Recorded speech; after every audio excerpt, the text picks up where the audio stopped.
Malailau malie a hou eiki mo lele e Tonga hono kotoa fia ke o taritari lele ki mo tolu ki ho mo ngahi o ngongo mo le tio kai o maai televisione Tonga ki he hoani i he wakaikoia ki ngahi o lo i o ngongo.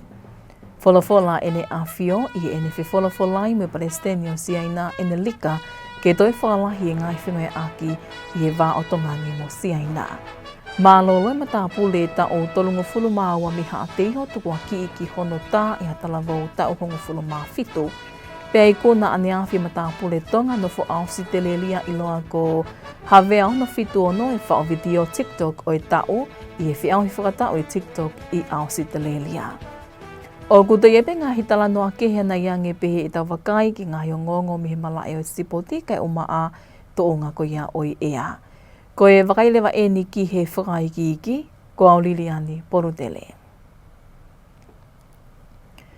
I he whainga mālie, ko toi hā e leai i he ena a whiwhio, king tupo wono mo kuini na spau o siaina i he tauni. Na e wholafolai ene a whio ki he Palestini o siaina, ene lika ki toi wakai i hanga hita whaaki kehe ange e whakarakaraka i e wāwhinga e ake o ngō whunua. Ko e tō wholafola ene a whiono la tonga ha whakataha ma kehe ai kau Moimoi fulawa Tongani mo siaina o whewholafola iai ene a whio me Palestini koe o siaina Xi Jinping. I he tō wholafola ene a whio na aniwikia ai taritari ka kaile lei mo mawhana a siaina talo e nau tō ota i hona whonua neongo ai mo moko koia ai ea. Na ane wholafola mahino pe ko lahi e ngahi malae kihi kua whengawe ake ai a Tongani mo siaina ka koe mga tuonga ia ene hā e lea ai whonua, pehe ke kau watu koia ai kau Moimoi wholau, ke nau toi wakai ange ki a ngahi whaunga e malawa ke toi whai ai hawhingawe aki. Ne mea heni e Palestinio siaina Xi Jinping, o whakaha ene whiewhia i e whainga mālie ko ne toi taritari ai ene a whio ki siaina hili hangahi tau. Nā ne mea o wikia ai ngahi whingai aki ko lawa talu hono whotu o e wā whingai aki whakatipura me tika ai ngō whanua ni. Nā ne whakaha ai kei tuku pāpea siaina ke tō whakataha mo Tongani i hono langa hake o i whakarakaraka tu uloa ai ngō whanua. Whakalahi e whingai aki mo whakaiwia hono langa hake tu unga whakarakaraka i he tōku i kono.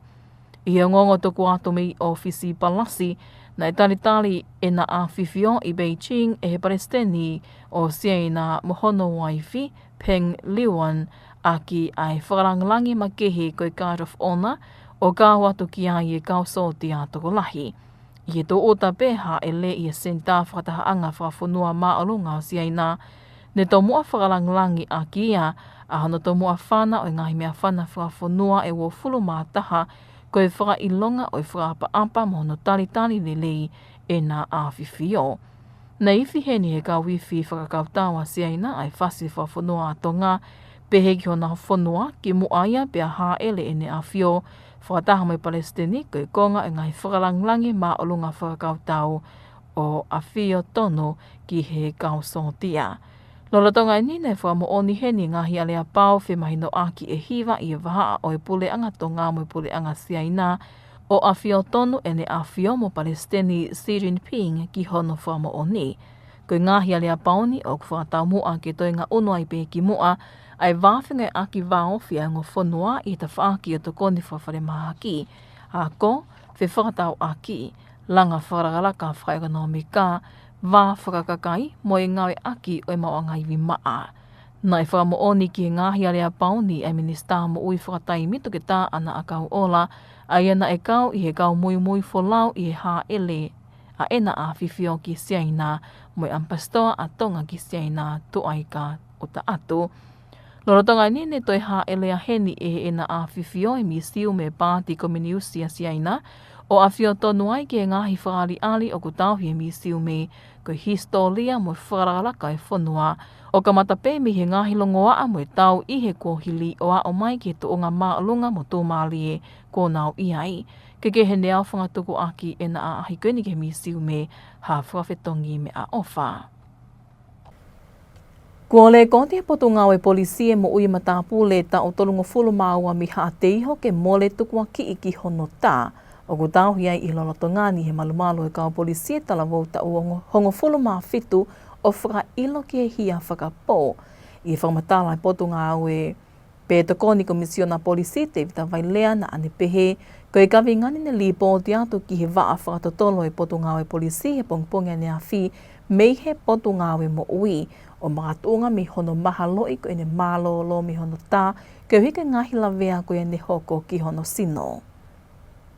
E hoko e ngahi lawea ki hono ulu, ua ki ko e tā i te whakako ngā aue me mo whatotolo ane atu o tāna ke ngai whamoni, te ai e au mai ke rotongani o kutonga tauhi ai e kau polisi ai matapure tau tafitu, me ha te iho pe, o tukua ki he ia whapō, te a kone sā e whamau ngā neasi, te a tauhi ia ke ia uke aho tolu ko ia ti se ma, ka e whahoko ai ngā whatotolo ko e ni.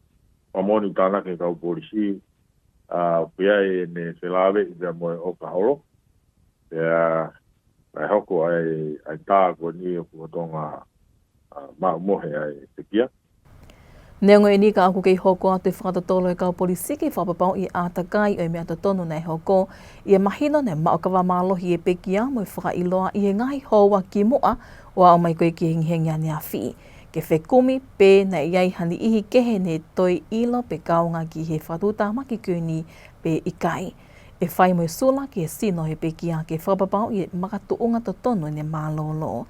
Lolotonga e nini whamamawhai e pē me ia mai lea ai maho inga ko ia ke kakai i e tōku i kolo. Ke toi to kangange i hono whapapau i ngai wheitu o ke i e whanau ke whapapau i pē o ku nau malu ke hiko ha ngahi whatahaanga o ku iai ai kawa mālohi. E tapo e penge mātua tai whanau, uraki e whapapau i oku i whee tau whanau. Ano ua, koe whakatā e ngahi apnofuanga mo ngahi wheitu, e whahoko ai e maukawa mālo, whakatola, e whahoko i hatai mi oku loloa o ke tunga kuna o kawaia, e ala ke hoko ai e ngahi whenga tāpei. A koe tapo ia ku pahi potunga aue, ko hui tau unu atu ki he pai tau kātoanga mo whakifia o tismasipa mo tau kohou. O kuanga maheni ke toi maalunga ngā no mao o kaolo. Pea kue ai tapou ke whatokanga e putunga aue. I e mātua tau whanau.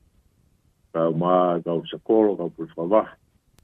Pea mo kau taki ko ia o community po mga he kolo. Ke tau toi whapapau iang ai ngā he apno whanga mo ngā hitu upayanga. Teo hui me maukawa mālo patola e tūla vea ngukua pe hoko ai ngā hea pēni. Keke he o ku kei tau he tala vauta o hongo fulu mā whitu koe ni kua whakailo i he malumalo e kau polisi ke ne hā i he wike kahau i he whamau anga. Kua i kuna i hamatapule Tonga nofo au si te lelia ko i lai matangi ai pāle ko i toko taha whao video TikTok o e tau pe Creator of the Year i he wau whakatau eni a au si te lelia i he whiauhi TikTok ai ane whakahoko eni ane awhi. Koe matapule Tonga koe ni i loa e ki tō lahi mi te awha sosiale ko e hawea hono fitu ono. Ko e whakaiki ike mo popua aho. Ko i lai matangi o i loa aki ai hawea ono fitu ono i he mitia whakasosiale, ko e fōfua tonga ia ki ne ausia ai te unga maalunga peheni i he ngahi ngā awe whakahoko i he mitia whakasosiale.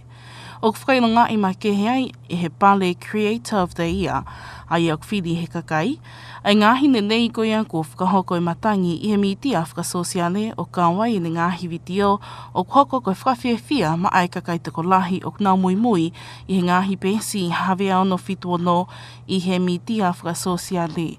Ai au laka i he toko ua te smale fitu miliona ai kakai mamani o knau Moimoi i he ngahi pesi hawea ono fitu ono. I he mau e matangi e pale a niawhi nā ne whamalo ia i a kakai toko lahi ko i o knau poupou ki he ngahi pesi mitia whakasosiale tau te whito ki he TikTok o a wai ki ne lava o i kuna ai pale koe ni. Pehe e matangi ko ni kamata whao video I he mitia whakasosiale, nei whakataumu a pe ia ke whakawhiawhia I ne whanau, a ia ko ni ngahi o whiwhine toko whaka koe toko tolu I ki o kumana koa e nau kau I he ngahi video o tuku hake e matangi, o hokoai e ngahi ngau e ko ia I he mitia whakasosiale I ko hangau e tu ma upea moe mauanga mo ui, ma ia mohono whamini. Nā ne whamalo I ai ne whamini me kaupopou ko toa pehi halawhanonga o ne whao video ki mitia whakasosiale, mo ne whakaloto lahi ki he toenga o ki nau tolu ka whao video TikTok, ne nau kau I he polokalama ane a whi, mo whakailonga I ai nau ngahi I kuna I he ngahi pale ma kehe ko ia I he o wau whuaki pale ai TikTok.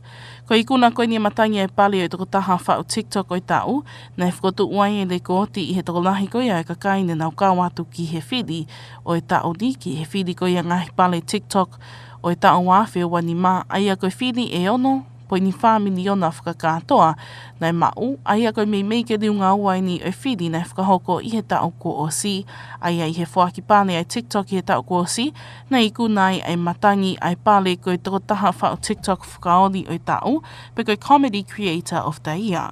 O hoko ai polokalama whaki pale koe ai TikTok o I tau ni, koe taha I ngahi polokalama whaki pale manakoa taha I Australia. Pea ko hamusi ha taha o whanau tama o kolomotu a ko Toile Paula Bloomfield ai tōki mua o ako anga Tonga Side School ki he tauwhaka ko wanoa wanima. Ne whikaua ki ai a Giovanni lele noa pea tolu a Elaine ula kai. Koe ola e ni o yo wau tāna ki tō unga ako anga ni whai I he pongpongi aoni. Se noli tato I vai mo whakahiki. Ko hono mau e Joy Bloomfield ai ako anga a ki ene tūki mua I he leson lefa Britania, leson whika mo e leson sayenisi. I he whamatala whakatau e pule ako Andrea tau whana ane pihe, ko e kawenga ne whakatu ke tatakia ke halawhanonga ai ako anga I he tauni, ko e laka ki mua o wa e holo mui. Nā le sisita whana wako whakatoa toko taha whetongia wa tolu ke tau whakaako e tauni, whakataha mo kau whaiako e toko whango fulu mā hiva. Nei whakanowhan kau matapule toko whānoa ke tokoni ki he ngāwe ai kau whaiako, ki hono tauhi ai melino mo mauluta ai ātakai api ako, lolotonga ai ako ai whānau. I he whānau ako taututu koe ako anga ai ako le volo fōmua, nei whiunga whakatoa me whānau ako e toko te au tolu fitu. Ko e tānak tu unga ahoni nei whate fito pe I he le volo fōm taha, mo le volo fōmua. Lotonga ni nei whalotolahi e tali ki tāko e skeli oko ki hini ihi ko nau lawai lele e nau whenga ko ki he tauni, ko kakato e whenga. Ka ok I kai koe ngata anga eni, ok I ai pefka amu ke te lele yangi e whenga I he ho atu ke le volo e kolisi I he tau fo'ou. Nei whawhawhunga I ai pe e he tūki moa ako anga Joy Bloomfield ai kau tau tutuku, ai nani wahe maali e ke whanunga anga o ako. Nei kai ke whaingofua, ka koe whakamua pe ai eiki I he mea hono kotoa pe. Nā le whalotolahi e pe ka muiaki o I kai koe ngata anga pe ene e whenga, ka aku ke I ai pe whenga maali e me ngahi matapā ki he lava mea. Kai ke ko tau tutuko ko eni ako anga Tonga Side School ka e hokot e nau whenga I he le volo kolisi I he tau fo'ou. Mai angonga le teo me televisione Tonga ko snoli tātu I vai. O ni ngongo whakaloto whanua ia ko e whamumitaha e me he ngongo e malai o e stipoti mō piea o lie.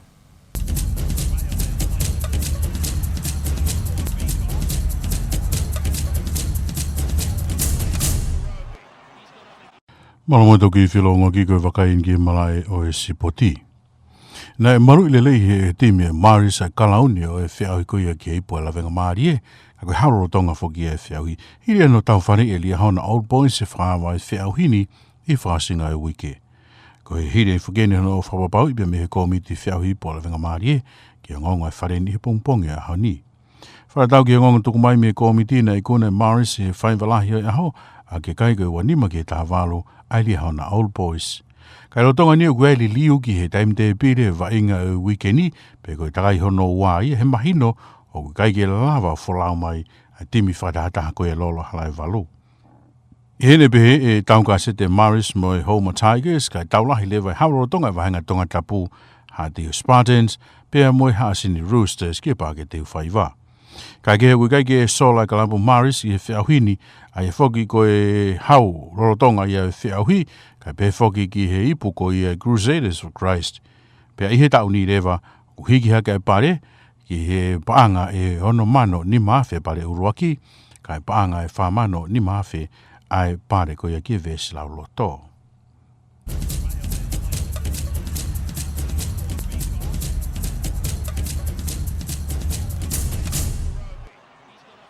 Ko e wakairewa e ni ki he tuunga o e ea i hono tuku mai me he waa wakaimatangi a Tonga i whamoto. Whiwhia pēni ka tātarere hou eiki pe mo tongo tō pe me sentā whamara e a Tonga pe me whamotu. Pe ko tau kongkonga lalahine tau whamara e a koe ki tau whanonga pe mo ia nge whaosinga ko ia o e wikeni. Tau hoko pe pa mo alo tā maki uha e ko ha uha pe ki ha mana pe teni malawa ki ni whakatupu ha tā whea. Tau te whiru ke ngahi e ria koni o maulalo. Kamata pe me Tongatapu pe mo eua. Tau toko hoko tai pe ke toenga ngahi vai whanua. Tau te whiru e toenga tuku e wikeni o au ke kamata ngā ko ia o e wike kahau. Ka koe whakaile koe pe me ata satellite tau whanonga me koe ahoni. E ria kone ngoni waki toke lau. Uiai whangi ao fia au fo umeai. Malawa ke ni whakatupu ha mana. Pe hei ha whangi tō taku. Malawa pe ke au ke maritahe ua nima. Pe tau noa ke hoa. Ka koe e ria kone whai tokanga ki ai. Me me ke whakatonga hihifo ko ia o Tongatapu pe mo eua. E ria koni uiai alo tā maki uha. Malanga ke ni whakatupu ha lololahi pe amoha mana. Uwhawufua ke ngā uno ke e ria koni Tongatapu pe mo eua. Whawufua ki apo ki ahengi. Pe mea e rewa mautuku atu heni e whakatokanga uha lahi pe mo tāwhea ki e ria koni Tongatapu pe mo eua. Mātunga pe koe alo tā maki koni ngā uno mai pe me whakatonga hifu ko ia. O tutongani. Pe mea i lewa, tuku atu lewa heni pe me whakatokanga hako, pe ke whare i tokanga ke whangiwaka iki, te tokanga i pe whewholau aki. Mātunga pe ko hui pe ko ngahi, ao fia koni, ni hanga whakatupu koni e mana pe mo uhalahi. Ala pe ki hawhangi tō taku, a upe mālohi e hawiri ke maritahe ua nima, ke taunoa ke he hoa, ke ne uesia ngai e ria potahi koni, tau whanonga ko he pōni, whaasinga koe au wikeni, o au peke wike kahau ke o tutongani. Pe koe whakairi wani ki hanga tua ea, tau whanonga koe whaasinga au wikeni, o au koe ke wike kahau. O e koe alo tā maki uhaani, mei tofuhia pepe mei toke lau, o au ke whaatonga ki Tongatapu mo eua, he whaasinga koe wike. Tau ngā una koe ke wike kahau. Au ia alo tā ai, alo maari toka ke whakatonga hake koe ia o tutongani. Na tule alo maari kati, ne puke mai e alo tā maki koe ni ke whakahake koe ia o tutongani. Pau me ke te o mai he alo tā maki koe ni, uha, ke me nofo peni i he e ria o tutongani, tau te whiru ki wawau, au mai ki Tongatapu mo eua, ke tō fuhia pe e uha, he tau whanonga mai pepe me he kamatanga ui ke o au koe ke pule lulu koe ia o ui ke kahau. Pe me ki loloa koe ne taimi koe ni uha ke tau whiaua pe moia, kamata pepe me whaasinga ui ke o au koe ke pule lulu o ui ke kahau. Malawa peke ne o mai uha lahi ki heni, o ne whakatupu ha tā whea, tau te whiru ke ngai e ria maulalo koe ni ke ngai wai whanua koe ni, au tau te whiru ki wawao, o au mai ki Tongatapu pe mo eua, ki e ui ke kahau ia. Kai whakaongongo pe, malawa peke tuku atu heni a tau ngai whatokanga, ko hi pe, ko ngai alo tā mak koe ni tau whiaua pe mo ia, ki kahau. Ka koe angari wani whawufua ke tau whanongan koe ke pōni ki ahenghengi. Alo tā maki e ni uhe e ria Tongatapu mo eua, lololahi mana ki ne uesia e ria Tongatapu mo eua. Ngā ono toi peke o tuha pai whawufua ki ahenghengi. Ao fia lololahi peke ha mana ki e ria o ngoni ua ki ahenghengi. Pea lahi alo maari pe e ria kone wawau, tau whanongan koe pōni ki ahenghengi. Whawufua fua mawhana ke au ke maulalo ko tiri se sesi e ua i Tongatapu. Pea moe hawiri pe ke au ke maritahe ua nima ke hoa. Hange pe ko ulawe ane nai, ngahi e ria koni uiai ai ngahi ao fia mana pe ke halololahi ai uha. Mala pe ke ai malohi ai hawiri kia tō takau ke maritahe ua nima ke hoa. Ko a pongpongi tau ke hoko pe pa moe ao fia lololahi pe mana he e ria o ngoni ua. Pe heke a uha ke e ria Tongatapu mo eua, tau whanonga koe ki a pongpongi, ka lahi alo maari pe ke o tuha pai pe ki wawau. Kai mala pe ke hawhangi tu moto ke e ria kono wawau ke hoa e whiawhi, i a pongpongi ia. Pe koe fua mawhana ke au ke maalunga koe tili se sesi e tau noa ki he o tutongani. Pe au whawufua pe ke iau pe me malo he hawiri, ke maretahe ua nima ki he hoa. Mātunga pe me ke hoko pe, ai alo tāmaki he e lia koni o ngoni waki a pongpongi. Ko e wakai le van ki he taime tahi, whawuwu ke tau maari e tahi tau wanoa ke he wha a henghengi, pa maha toka ki he toi ongo fulu ki he ongo fulu, pongpongi a pongpongi. Whawuwu ke hopo la he toi hiwa ki he ono, pongpongi a pongpongi, pa hopo mahi nā ki he laine toi wanima ke tohu a henghengi. Pa koe wakai le van ki hanga tue ea, tau whanongan koe ke wike ka au, nge koe lawe ane nai, ao fia, lololahi, pehe ki ha mana ki tau whi awa, pe moia ki he wike ka au, pe whawuwua peke toi ki momoko ange ai ea au peke tiri se e wano ke ua fitu ki he wike ka au. Ka koe, tau ngā una ko au ko ke tua preru, malau peke iai ha tau whangi. La ke tau whi awa pe moia, pe tau whawuwua pe na iai pe haki alo maari ke tau whi awa pe moia ke whao singa ko ia o wike ka au. Ka koe ne tu en koe ke wike ka au, lahi ao fia pe moha ua ke tau whi awa pe moia. Ka koe ngataanga pe tau whamara ea ko ia, pe me senta whamara ea Tonga, pe me whamotu ki he whao singa koe au keni, ka mō me au. Ko e tuunga ia oi ea, ka tau toe wakaiangi pehe ki ngāhi olo i o ngongo. Wholofola ene awhio i ene whi wholofolai me Palestine o siaina ene lika ke toi whalahi e ngai whingai aki i e wā o tongani mo siaina. Mālolo e matapu le ta o tolungo fulu māua miha a teino tukua ki hono tā e a talavou ta o hongo fulu mā fitu. Pea i kona ane awhi matapu le tonga no fo au si telelia i loa ko hawea ono fitu ono e whao video TikTok o e tau i e whiau i whakatau e TikTok i au si telelia. Mo e ka katoa i pia o e ngahi o ngongo me ledio kai o maa e televisione tonga ki e houani mo whaka amu i au taki kotoa atu ia ki lata whale kotoa. Kai mālo e tau kei whi au mai ka mō me a.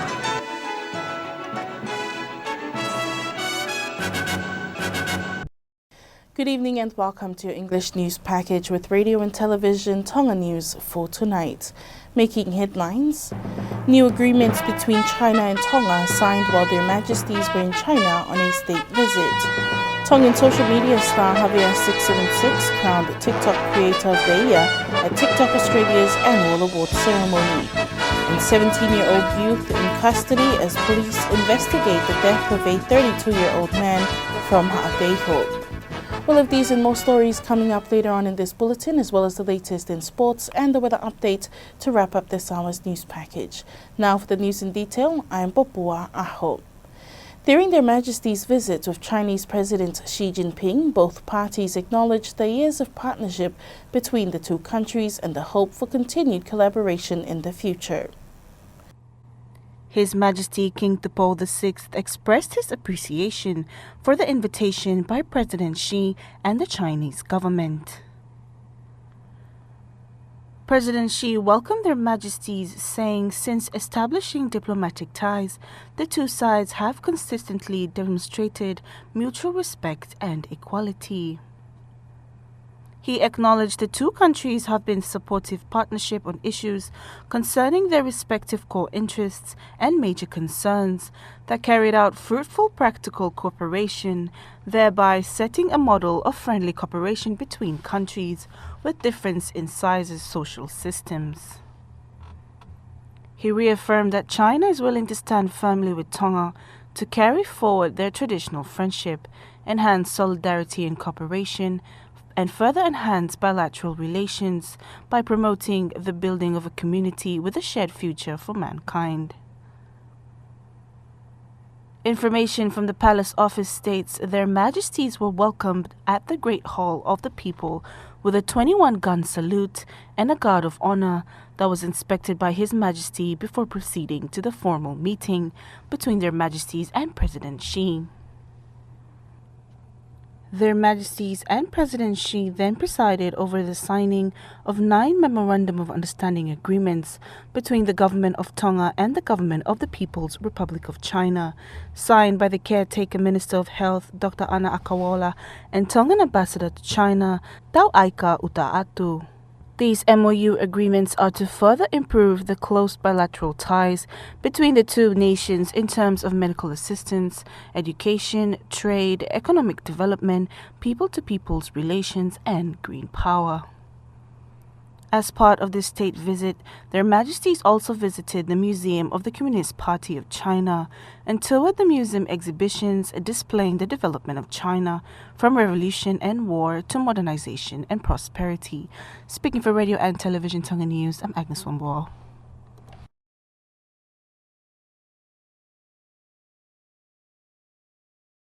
Police are investigating the death of a 32-year-old man from Ha'ateho with a 17-year-old youth currently being held at the police station accused of murder in relation to this death.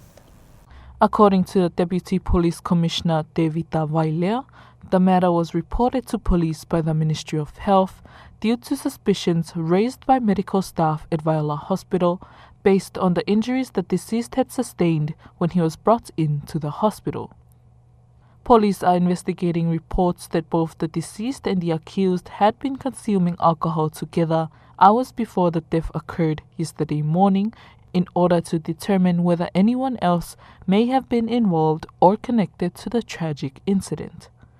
Meanwhile, a post-mortem examination will be conducted to confirm the exact cause of death. Deputy Commissioner Vailea stressed the importance for communities to be more vigilant in ensuring the safety of their youths, especially during events or at areas where they gather for celebrations that may involve alcohol consumption. The 17-year-old accused is still being held at police custody and will appear in court next week. From Radio and Television Tonga News, I'm Betty Blake, Ilolahia. A Tongan Australian social media star, Eli Matangi, has won the TikTok Creator of the Year award at TikTok Australia's annual awards ceremony held yesterday. Eli Matangi, known on social media as Havea676, is the first Tongan ever to achieve such a high recognition for his work on social media. The Creator of the Year award, a People's Choice Award, recognizes Matangi's positive contributions on social media, including his videos that have brought joy to the many followers of his Havea676 pages, which now have more than 2.7 million followers worldwide. Upon receiving the award yesterday, Matangi expressed his gratitude to the many people who support his social media pages, whose support helped him win this award. Matangi said he first began creating videos on social media simply to entertain his children, but it has now grown into a full-time gig for him and his family, particularly his daughters, who are a very popular feature on his page. He thanked his family and all his supporters for their encouragement throughout his journey as a social media creator, and also encouraged the other TikTok creators who participated in yesterday's event. In last year's TikTok Awards, Matangi won the Comedy Creator of the Year award. Matangi's win this year as TikTok Creator of the Year set a record for the number of people who took part in voting for the 2025 TikTok Awards, with a total of 6.4 million votes, almost double the number from last year's award, making the TikTok Awards one of the most popular award events in Australia. Reporting for Radio and Television Tongan News, I'm Litea Taukapo. And Joy Le Paula Bloomfield of Kolomotua was named Dux of Tonga Side School for the 2025 academic year, with Giovanni Lelenoa awarded second place and Elaine Ulakai third. The Tonga Side School students' academic accomplishments were celebrated at their prize-giving ceremony held this morning. During the principal annual report, Andrea Taufa said this year's guiding theme for the school was Forward Ever, Backward Never. A total of 1,323 students were enrolled for the school year, supported by 49 teachers. Today's ceremony mainly focused on Form 1 and Form 2 students. During the event, Education Director Iskelioko praised the students who worked hard this year, reminding them that although they have completed this stage, it is not the end. He encouraged them to aim even higher as they move into secondary school next year. I want you to know that success is measured in many ways. Yes, we honor those with top marks in different subjects, but we also honor kindness, perseverance, helping a classmate who struggled, showing respect to teachers and elders, and never giving up even when learning is hard. Some of you may not receive prize today, but that doesn't mean you haven't achieved great things. Perhaps you improved your reading this year. Perhaps you made a new friend. Perhaps you learned to control your temper or to speak up when you were once shy. These are all victories that worth celebrating. Education is the most powerful tool you possess. It cannot be taken from you. Education opens doors that would otherwise remain closed. It gives you choices in life. It allows you to serve your family, your community, and your beautiful country in ways you cannot yet imagine. Your teachers and parents make sacrifices to ensure you receive this education. They wake up early, they work hard, and dedicate themselves to your future. The best way to honor them is to value what they give you, to study with purpose, to be curious, and to never stop learning. Joy Plumfield earned a school top honor through gaining top marks in English, mathematics, and science. In her speech, she encouraged the younger students that their efforts should continue and there are still many opportunities and open doors ahead for success. On behalf of our class of 2025, I must also acknowledge all of the Tonga Side School teachers who taught us as children with such patience from class 1 right through to Form 2. Together, you have all provided a strong foundation on which we as students can continue our educational journey. Finally, to my class of 2025, congratulations. We've made it to the end of Form 2. Thank you for your friendship and the amazing memories that we have created together. If we look back at our 8 years together at Tonga Side School, we started class 1 at Tonga Side School campus at Nuku'alofa. Then we moved for 2 years to the Ngele'ia campus, and from there we moved for another 1 year to the Ma'ufanga campus. We were then very blessed to be among the first students that started at the new Tonga Side School campus in Havelu. More significantly, we are the last class and link to the Tonga Side School Nuku'alofa campus that was located right here on these grounds. As primary school students, we experienced Cyclone Gita, Cyclone Harold, the Hungatonga Ha'apai volcanic eruption and tsunami, and the COVID-19 pandemic.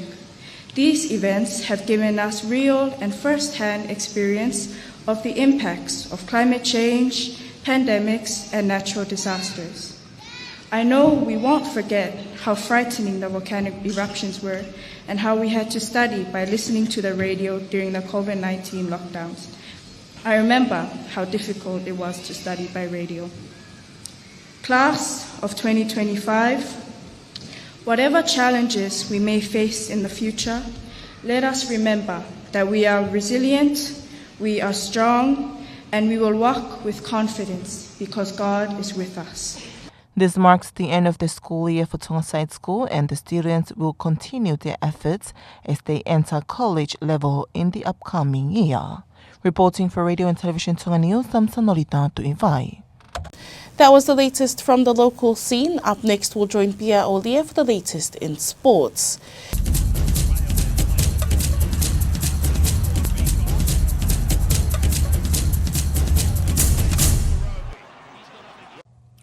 Welcome back in sport. The defending champions of the Lavengamali tournament, the Maris rugby team, have claimed their first victory of the season after defeating Lihana Old Boys at Te Whaiva Park last weekend. The tournament committee confirmed the result to Radio and Television Tonga Sports News this morning. Maris sealed the win 25-18, outplaying the boys in green in a strong performance, while Yehona fell short of overturning the champions in blue. Meanwhile, there is a chance in the second round draw following the withdrawal of the Vavau team. Maris will now face the Homo Tigers in this Saturday's match before Tongatapu champions Hateha Spartans take on the Hasin Roosters in the final game of round 2. Maris are also the double champions, holding both the Lavengamadi Cup and the Crusaders for Christ title. This year's first place winners will receive 65,000 ba'anga, while the Bible verse winners will be awarded 45,000 ba'anga.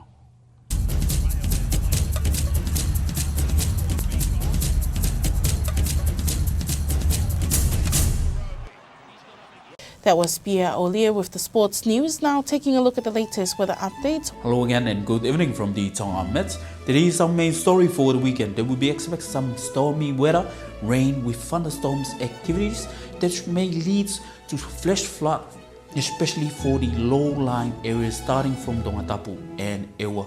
They will be slowly progress towards to the rest of the group throughout the rest of the week and also next week as well. But looking from the skies today, what we have seen here is some thunderstorm clouds, isolated thunderstorm clouds develop over to the areas of the newest. But this is our main concern. These active cloud bands develop to the southwest of Tongatapu and Ewa, and it is likely to move towards Tongatapu and Ewa around later tonight to early tomorrow morning. And from there we have issued heavy rain warning and flash flood advisory for Tongatapu and Ewa. And with thunderstorm clouds develop over our area, it may generate some gusty winds reaching up to 25 to 30 knots. So over the areas of the newest Tongatapu and Ewa, including Ha'apai as well, they might expect some thunderstorm activities over these areas and coastal waters.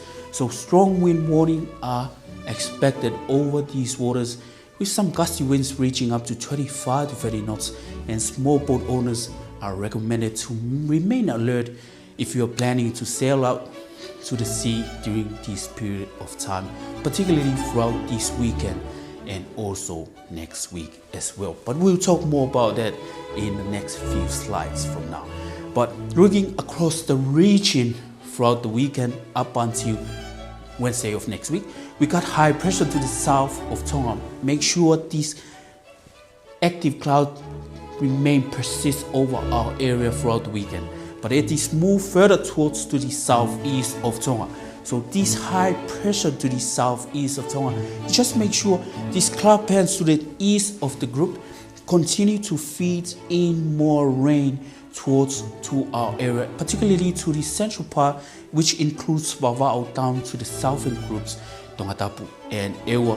So with this high pressure remain to the southeast of Tonga, and it continues to feed in more rain cloud bands towards to our area in a long period of time, so which may lead to some flash flood in most low-lying areas across Tonga for next week. So that's the disadvantages of having this high pressure to the southeast of the group. But we got some benefits that we got more rain, but who needs more rain in a long period, especially if we are talking about 2 to 3 days of rain throughout the weekend up until Wednesday of next week.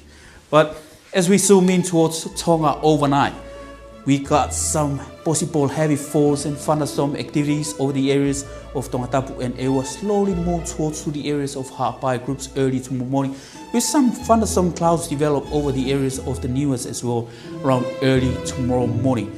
Mainly fine weather over the areas of our overnight, with a minimum temperature of 22 degrees here in Nuku'alofa and 23 degrees for the rest of Tonga, with a wind speed of up to 25 knots, especially in areas where thunderstorms clouds are developed and likely to expect especially over these waters, the Ha'apai, Tongatapu, Ewa, even the newest to the north. And for tomorrow, still continue on with these thunderstorm clouds develop over the areas of the newest, with cloudy conditions and rain over Nuku'alofa even ewa as well.